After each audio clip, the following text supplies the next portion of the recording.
Hi beautiful people, at first take my salam assalamu alaikum. I hope that you are fit and fine. তো আবারও একটি নতুন video নিয়ে আপনাদের মাঝে হাজির হয়েছি। আমি ঢাকা থেকে আমার বাড়ির উদ্দেশ্যে আসছি, আর এই যাত্রার মধ্য দিয়ে আপনাদের জন্য নিয়ে এসেছি একটি নতুন ওয়েদার আপডেট। ঢাকা শহর থেকে রওনা হওয়ার সময় ওয়েদারটা ছিল বেশ গরম এবং আর্দ্র। তাপমাত্রা প্রায় 32 থেকে 34 ডিগ্রি সেলসিয়াসের মধ্যে ছিল। এর ভিতরে গরমটা একটু বেশি লাগে, কারণ বিশাল যানজটের সমস্যার কারণ।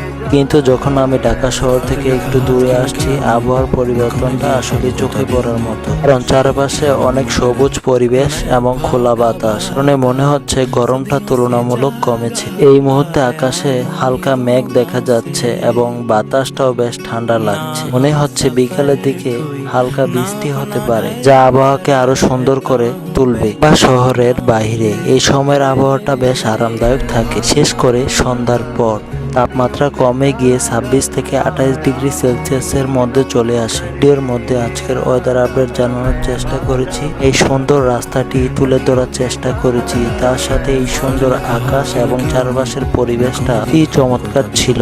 কারা এই রাস্তাটি চিনতে পেরেছেন অবশ্যই ভিডিওর মধ্যে কমেন্টস করে জানিয়ে দিবেন।